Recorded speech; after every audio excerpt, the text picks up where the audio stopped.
Good evening class 6 Holi child school. कल हमने characteristics of molecules पहला वाला पढ़ा था और यहीं पर एक एक्टिविटी दिया हुआ है, एक्टिविटी 1.1, दिखाने के लिए कि मॉलिक्यूल्स कितने छोटे हो सकते हैं। इसका मैं आपको समरी बता रहा हूँ, आप रीडिंग ज़रूर कर लेना इसका।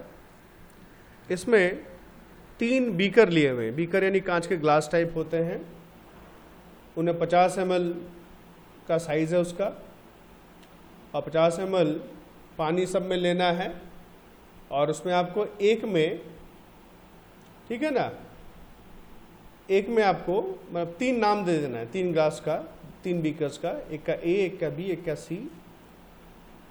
तो ए वाले में पोटेशियम परमैंगनेट के कुछ दाने, नीले नीले से दाने होते हैं इसके, आप उसमें घोलो। जब घोलोगे तो उसका डीप पर्पल कलर आएगा, जो बीकर ए है उसका कलर आएगा।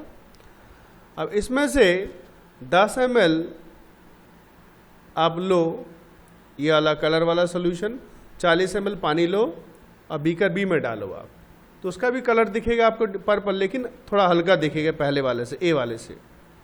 फिर आप लो 10 ml इसमें से लो, जो बीकर बी है उसमें से 10 ml जो हल्का नीला पानी है, पर्पल पानी है कलर वाला, उसमें से 10 ml लेके सी, जो तीसरा हमारा जो बचा हुआ बीकर है, उसमें 40 ml पानी लो और उसमें 10 ml जो हल्का जो पर्पल पानी है बीकर बी में से उसमें डालना है। तो बीकर सी में देखोगे उसका कलर और हल्का आएगा। तो इससे हमको क्या मालूम चलेगा, देखो, you will observe that even though the solution gets lighter each time, भले ही हर बार हल्का हो रहा है कलर, पहले बार में गाढ़ा, फिर दूसरे बार में हल्का, तीसरे बार में और हल्का, लेकिन कलर तो है उसमें, तीसरे बार में हल्का लेकिन कलर है। इससे क्या बुझाता है ये? Indicating the presence of potassium permanganate, कि उसमें पोटेशियम परमैंगनेट है। This activity shows that there are millions of particles of potassium permanganate present in a small crystal. एक छोटे से दाने में भी मिलियंस ऑफ मिलियंस पार्टिकल्स होते हैं, which are further divided in each dilution. Dilution मतलब जब भी हम पानी के अंदर मिक्स करते जा रहे हैं तीनों बार, तो डाइल्यूट हो जा रहा है, यानी और हल्का हो जा रहा है। हल्का है मतलब कम है लेकिन है उसमें, ठीक है। दूसरा प्रॉपर्टी है आपका, molecules have spaces between them. Molecules के बीच में आपके जगह होते हैं ना। Though very large in number the molecules are arranged in material in such a way that there is space between them. भले ही बहुत सारे मॉलिक्यूल्स हैं, लेकिन जब अरेंज होते हैं, सजे हुए होते हैं, सब सेटिंग से होते हैं, थोड़ा बहुत जगह उनमें होता है। The space between the molecules of a substance is called the intermolecular space और इंटरमॉलिक्यूलर डिस्टेंस। तो ये जो एक दूसरे मॉलिक्यूल्स के बीच में जो जगह होता है उसको हम क्या बोलते हैं? इंटरमॉलिक्यूलर स्पेस या इंटरमॉलिक्यूलर डिस्टेंस। तो ये आपने पहले क्लास में देखा होगा आपने, सॉलिड, लिक्विड, गैसेस, ये इनके मॉलिक्यूल्स के अरेंजमेंट है। सॉलिड में मॉलिक्यूल्स बहुत क्लोजली पैक्ड होते हैं, तो उनमें आप देखोगे ना के बराबर डिस्टेंस है, गैप है। लिक्विड में थोड़े दूर दूर होते हैं, उनमें डिस्टेंस काफ़ी है। गैस में और दूर होते हैं, इनमें ज़्यादा डिस्टेंस होता है। यानी इंटरमॉलिक्यूलर स्पेस सबसे ज़्यादा गैस में होता है, फिर लिक्विड में और सॉलिड्स में ना के बराबर। एक्टिविटी 1.2 है, इसमें क्या दिखा रहे हैं? To demonstrate the presence of spaces between particles of matter. जगह है पार्टिकल्स में, ये दिखा रहे हैं। तो इसमें किया क्या है कि 100 ml का आपका मेजरिंग सिलेंडर लिया हुआ, ये जो कांच का, एक ग्लास रॉड लिया हुआ मिक्स करने के लिए, पाउडर शुगर लिया, चीनी का पाउडर, एक चम्मच लिया है और पानी लिया है। तो 100 ml पानी लेके आप लेना है, आपको माप किया हुआ 100 ml, और इसमें आप कुछ पाउडर शुगर इसमें डालोगे आप, और ग्लास रॉड से उसको मिक्स करना है। तो हम क्या देखेंगे? You will observe that even though the sugar has dissolve the water level is same as before. Sugar हमने थोड़ा मिलाया है, तो जितना हम ऐड करेंगे तो पानी तो बढ़ना चाहिए ऊपर, है कि नहीं? लेकिन पानी उतना ही है। तो कहाँ गया हमारा चीनी? चीनी कहाँ गया? चीनी ये जो हमारा जैसे लिक्विड्स हमने देखा, इंटरमॉलिक्यूलर स्पेस है, ये गैप है, यहाँ पर जो शुगर के मॉलिक्यूल्स हैं वो इन गैप्स में चले गए, ठीक है ना। तो सेम का सेम ही रहा, गैप में आपका भर गया। Due to this there is no change in the water level. इसी की वजह से कोई परिवर्तन नहीं है, क्योंकि खाली जगह मिल गया उनको। अगर खाली जगह नहीं मिलता तो ज़रूर पानी का जो है लेवल 100 से ऊपर आ जाता। तीसरी प्रॉपर्टी है molecules are constantly moving. Molecules हमेशा मूव करते रहे, कॉन्स्टेंटली मतलब हमेशा लगातार चलते रहते, मूव करते हैं। Molecules are never at rest, they are in constant random motion. Random motion मतलब इधर उधर, हमेशा कोई फिक्स डायरेक्शन नहीं है। By random motion we mean that the molecules are in zigzag motion rather than moving along a fixed defined path. तो कोई fix तय किया हुआ पहले से कि हाँ भाई ये रास्ता है, इसमें आपको चलना है, ऐसा कुछ नहीं है। जिगजैग टेढ़ा मेढ़ा रास्तों में चलते रहते हैं ये लोग। It is due to the zigzag motion of the molecules of air that when we spray perfume at one corner of the room, we can smell its fragrance in the entire room. तो इसी की वजह से क्या होता है, कोई spray अगर मारते हैं हम लोग किसी कमरे में या अगरबत्ती जलाते हैं, तो क्योंकि यहाँ वहाँ मूव करता रहता है तो हमको इस कमरे में उस कमरे में बाहर भी हमको उसका खुशबू सुनाई देता है। Similarly when we burn incense stick, incense stick मतलब अगरबत्ती को बोलता है, उसका भी जो फ्रैग्रेंस है, खुशबू है, चारों तरफ फैल जाता है इसी मोशन की वजह से। एक और देखो, take a beaker containing clear water, साफ पानी लो बीकर में, put a drop of blue ink into the beaker, एक बूंद उसमें ब्लू इंक डालो। घर में उजाला होता है ना, उजाला रॉबिन ब्लू होता है जो कपड़ों में, सफ़ेद कपड़ों में देते हैं, उसका भी एक बूंद डाल सकते हो आप। जब डालोगे देखोगे नीचे की तरफ जा रहा है, लेकिन यहाँ वहाँ इधर उधर पूरा घुलता हुआ जा रहा है, कोई ऐसा नहीं कि सीधा जा रहा है या टेढ़ा जा रहा है। इससे हमको पता चलता है कि जो मिक्स हो रहा है वो यहाँ वहाँ हो रहा है। और ये जो है, you will observe that soon the blue colour of the ink dissolves in the water, बहुत जल्दी ही पूरा जो ब्लू कलर पानी में घुल जाएगा। And the entire beaker appears slightly bluish in colour, पूरा जो बीकर है हल्का नीला कलर का दिखेगा। This process is called diffusion and occurs due to continuous random motion of the molecules of ink and water. तो हमने तो इंक का बूंद डाला, हमने उसको घोला नहीं भी घोलने से पूरा घुल जाएगा। इस प्रोसेस को क्या बोलते हैं, diffusion.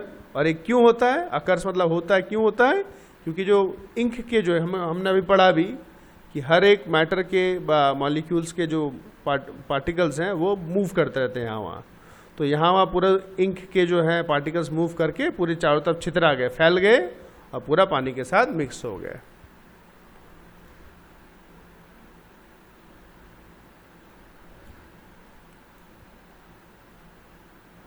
Next, molecules attract each other. तो चौथा प्रॉपर्टी क्या है, मॉलिक्यूल्स एक दूसरे को अट्रैक्ट यानी एक दूसरे को अपनी तरफ आकर्षित या खींचते हैं अपनी तरफ। Molecules always show attraction towards each other. Due to this attraction the molecules are bound together. इसी खिंचाव की वजह से एक दूसरे को खींचते हैं, इसलिए ये एक दूसरे को पकड़ के रखते हैं, जकड़ के रखते हैं। This force of attraction between the molecules is known as intermolecular force of attraction. और इसी फोर्स को क्या बोलते हैं, अट्रैक्शन को, intermolecular force of attraction. The intermolecular force of attraction varies from material to material and this is why different substances have different properties. और जो intermolecular force of attraction है ये अलग अलग मटीरियल में अलग अलग होता है ना। और इसी की वजह से अलग अलग सब्सटेंस उनका अलग अलग प्रॉपर्टीज होता है। कुछ हार्ड होते हैं जैसे कि rocks, some are small crystals like sugar and other present in powder form. कुछ छोटे छोटे दाने, चीनी के दाने, मिश्री के दाने, कुछ पाउडर होते हैं, ठीक है ना। जो जितना पकड़ के रखे उतना वो सख्त होगा। जिन मॉलिक्यूल्स में फोर्स ऑफ अट्रैक्शन जितना ज़्यादा होगा उतना वो सख्त, हार्ड होगा। एक्टिविटी 1.3 है आपका, क्या दिखा रहे हैं इसमें, एम, लक्ष्य क्या है इसका दिखाने का, to demonstrate the intermolecular force of attraction is in different substances. अलग अलग पदार्थों में अलग अलग इंटरमॉलिक्यूलर फोर्स ऑफ अट्रैक्शन है। इसमें एक पीस ऑफ चॉक लिया गया, एक पीस ऑफ कोल, कोयला, लोहा, आयरन नेल, लोहे का कील, और एक हथौड़ा लिया हुआ है, ठीक है ना। क्या करना है, क्या करना है, take a piece of chalk, coal, iron nail ये लिया, beat them with the hammer, इन सबको हथौड़ी से मारना है। तो क्या होगा, हम क्या देखेंगे, observation, you will observe that the chalk piece breaks very easily as compare to the piece of coal. तो कोयले के तुलना में चॉक पीस जल्दी आराम से टूट जाता है। However the piece of coal breaks much easily as compare to the iron nail. तो कोयला चॉक से हार्ड है, तो कोयला उतना आसानी से नहीं टूटेगा, लेकिन कोयला लोहे का जो कील उससे बड़े आसानी से टूट जाएगा, ठीक है ना, आयरन का जो नेल है वो नहीं टूटेगा, बल्कि बोलने को हथौड़े से तोड़ नहीं सकते हम आसानी से। So you will see that different substances have different force of attraction between them. तो इससे क्या मालूम चला, जिसका चौक का जो मॉलिक्यूल्स उसका फोर्स ऑफ अट्रैक्शन कम है, सबसे कम, कोल का भी कम है, नेल का, आयरन नेल का बहुत ज़्यादा है, ठीक है ना। तो substances which have the least force of attraction, जिन चीज़ों का फोर्स ऑफ अट्रैक्शन कम है, ब्रेक डाउन ईजिली, आराम से टूट जाते हैं। whereas the substances whose molecules have strong intermolecular force bind strongly and are hard to break, वो एक दूसरे को पकड़ के रखते हैं बहुत मजबूती से और मुश्किल होता है तोड़ना। अब इंटरमोलिकुलर फोर्स ऑफ अट्रैक्शन जो है दो प्रकार के होते हैं, ये जो खिंचाव है दो प्रकार, एक होता है फोर्स ऑफ कोहेशन, क्या फोर्स ऑफ कोहेशन, और एक होता है force of adhesion.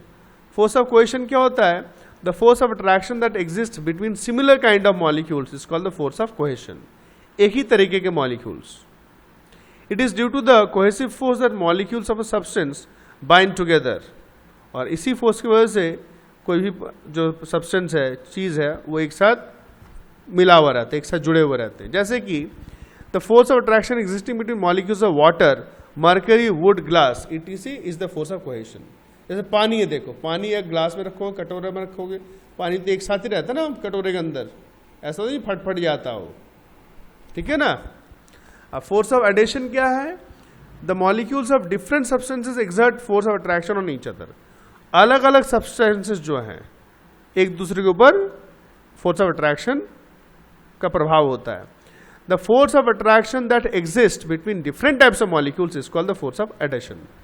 Force of cohesion क्या था, सिमिलर काइंड्स ऑफ मॉलिक्यूल्स, जैसे पानी हो गया, मर्क्यूरी हो गया, इनका खुद के बीच में, और ये अलग अलग मॉलिक्यूल्स के बीच में। जैसे कि एग्जांपल है, when you empty a glass of water you will see some drops still sticking to the glass surface. ये बहुत सरल सा है, जब आप पानी के ग्लास से आप एक ग्लास से दूसरे ग्लास में अगर डालोगे तो देखो कुछ पानी की बूंदे ग्लास से चिपके हुए हैं। ऐसा ही दूध के साथ भी होता है, अगर दूध के ग्लास पियोगे हॉर्लिक्स कॉम्प्लान तो देखो थोड़ा सा चिपका हुआ है ग्लास के अंदर साइड में, पूरा सा करने पर भी चिपके हुए हैं। This wetting of glass is due to the adhesive force between the glass and the water. तो ये ग्लास जो स्टील का या कांच का जो भी पार्टिकल से बना हुआ है, तो उसके मॉलिक्यूल्स और जो वाटर के मॉलिक्यूल्स उनके बीच में एक एडेसिव फोर्स है। एडेसिव देखो, एडेसिव बोला जाता है एक्चुअली गोंद को बोला जाता है जो चिपकाता है। तो ये इसी खिंचाव की वजह से, फोर्स ऑफ एडेशन की वजह से ही ये चिपका हुआ रहता है। अगर एक चम्मच घी लोगे, आप तेल लोगे, आप पूरा डालोगे तो देखो थोड़ा सा घी तेल चम्मच में लगा हुआ है, पूरा निकलेगा नहीं, वो चिपका हुआ। क्यों नहीं निकलेगा, क्योंकि वो चम्मच जो स्टील का बना हुआ है उसका और तेल दोनों के बीच में क्या है, फोर्स ऑफ एडेशन, इसकी वजह से वो चिपका हुआ है।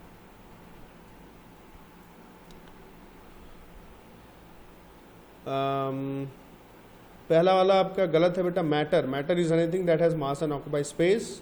साइंस नहीं होगा ये तो। The particles of matters are called molecules. Molecules are made of combination of similar atoms only. False. Similar अलग अलग भी हो सकता है। Molecules of material always attract each other, हमेशा अट्रैक्ट करते हैं, यस अट्रैक्ट करते हैं, ठीक है ना। Molecules of material always attract each other, ये ट्रू होगा आपका। आज यहीं तक रखते हैं। आपको एक काम करना है, ये जो 4 प्रॉपर्टीज़ पढ़े हैं, ठीक है, इनको अच्छे से पढ़ लेना, एक्टिविटीज़ भी पढ़ लेना है। और ये force of cohesion, force of adhesion, इसका डेफिनेशन आप कॉपी में लिख के दिखाओगे।